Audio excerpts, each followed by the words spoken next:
नमस्कार साथियों, आप सभी को गणतंत्र दिवस की हार्दिक शुभकामनाएं। जैसा कि आज हमारे साथ हैं डॉक्टर रवि कुमार, जो कि स्मार्ट ट्रस्ट के फाउंडर हैं। सर, आप कुछ कहना चाहेंगे, संदेश देना चाहेंगे जनता को? जय हिंद साथियों। दोस्तों, आप सभी को गणतंत्र दिवस की हार्दिक शुभकामनाएं। आज के दिन 26 जनवरी 1950 को भारत रत्न बाबा साहब भीमराव अंबेडकर के माध्यम से इस देश को भारतीय संविधान सौंपा गया।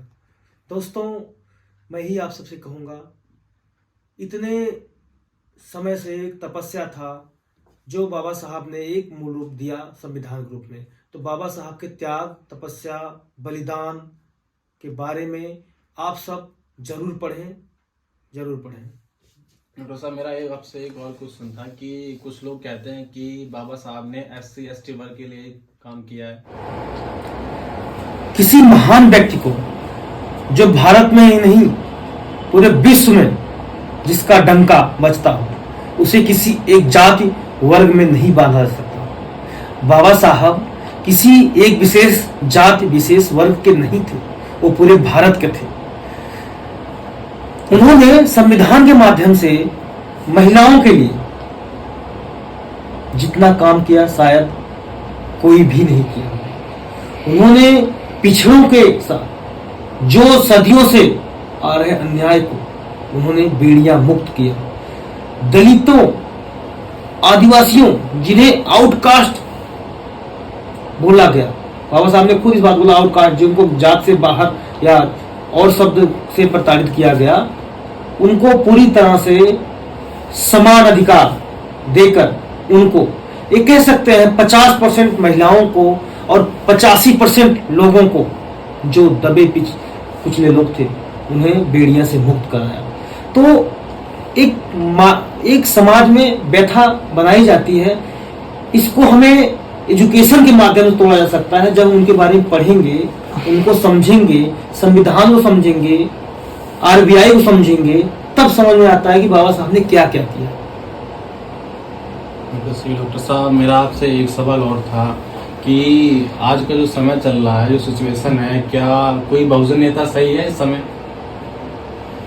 आज के समय में तो मैं किसी को नहीं मानता, लेकिन जनता तो सपोर्ट करती है, जैसे कि माननीय मायावती जी, चंद्रशेखर रावत जी, लालू यादव बिहार से।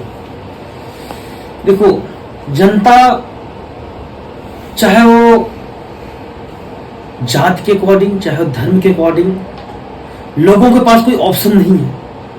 इस देश के अंदर जिस जाति का नेता है, उसका पोषण करने की बजाय उसका शोषण करता है।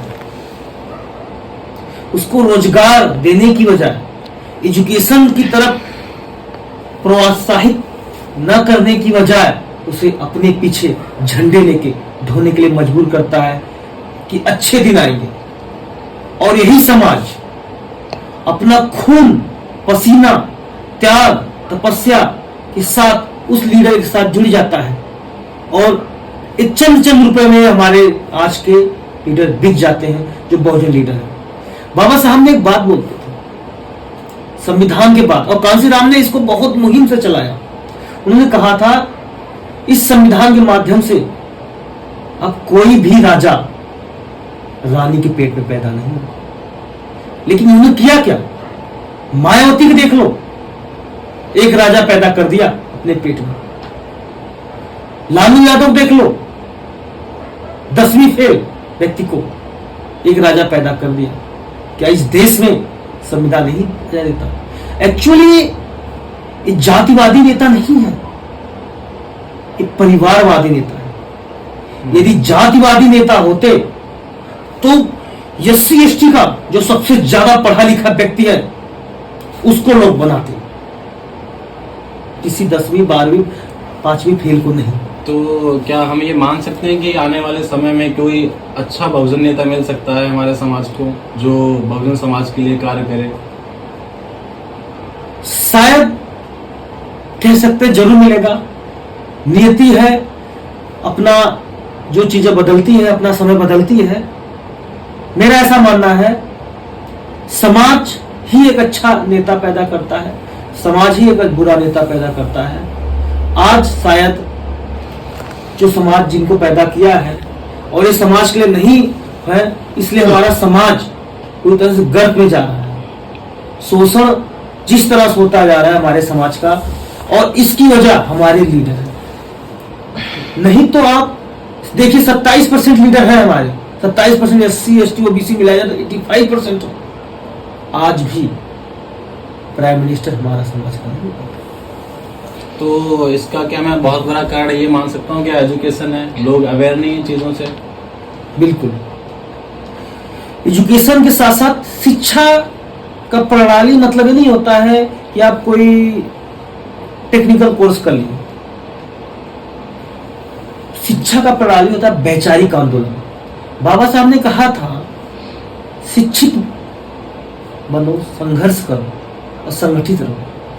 संगठित तो आज हो जाते हैं और शिक्षित भी हो रहे हैं, पर संघर्ष उन्होंने जो दिया था वो वैचारिक संघर्ष को उन्होंने बोला था।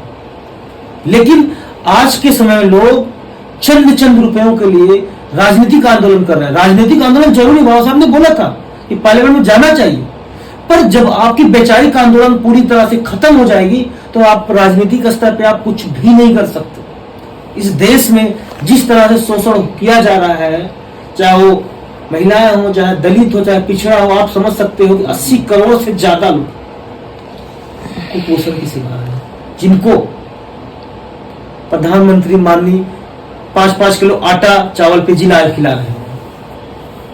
इसे भी समझना। पर जनता तो यही समझ रही है कि उनका बुरा फायदा हो रहा है इस चीज से। देखो, जनता भूली होती है, जनता इमोशनली होती है।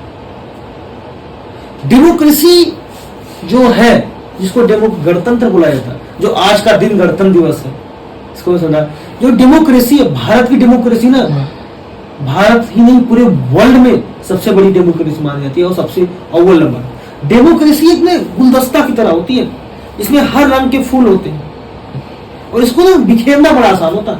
जो चाह लेता है उसको बिखेर लेता है। तो आज के समय में डेमोक्रेसी, सिर्फ डेमोक्रेसी संविधान के माध्यम में आज बची हुई, लेकिन डेमोक्रेसी है नहीं, पूरी तरह से राजतंत्र है। मैंने पहले बोला ना कि अब रानी के पेट में ही राजा पैदा हो रहा है, सिर्फ हवा बनाया जा रहा है इस देश में।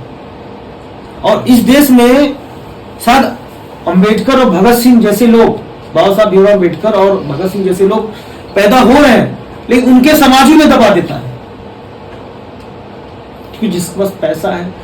एक चीज और आपको मैं बहुत इंटरेस्टिंग तो जो आपने अभी बोला कि जो समाज दबा देता है, तो आप उनके लिए कुछ संदेश देना चाहेंगे?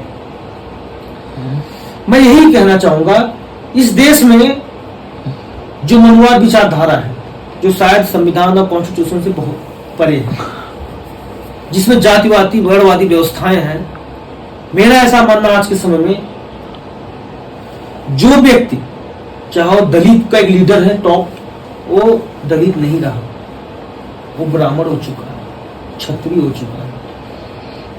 कोई एक ओबीसी यदि टॉप पे चला गया है, क्योंकि उसकी विचारधारा चेंज हो जा रही है, वो अपने समाज के लिए नहीं सोचता। तो कहेंगे, मैं नहीं बोलूंगा ज्यादा जो आगे चले जाए वो समाज के लिए जो सोचना होता है सोचते हैं, लेकिन मेरा ऐसा मानना है, चाहे वो मनुवादी किसी भी विचारधारा हो सकते हैं, जरूर नहीं मनुवादी सिर्फ ब्राह्मण ही हो सकते हैं, ब्राह्मण में हो सकते हैं और एससी में भी हो सकते हैं, सब में हो सकते हैं। और विचारधारा जो होती है वो तोड़ती है। यदि आप अपने घर की महिलाओं को रिस्पेक्ट नहीं कर रहे हो, आप मार पीट रहे हो, आप लोगों को नीचे धकेलने काम कर रहे हो, तो आपके अंदर भी मनुवादी व्यवस्था है। आप ओबीसी होके एससी को जात सूचक इस्तेमाल कर रहे हो, या आप क्या बोलते हैं एससी होके भी एससी में डिफरेंट कास्ट सूचक जो जात सूचक इस्तेमाल कर रहे हो, आप सुपीरियर इंफीरियर दिखा रहे हो अपने आप को, तो आप भी मनुवादी की शिकार हो।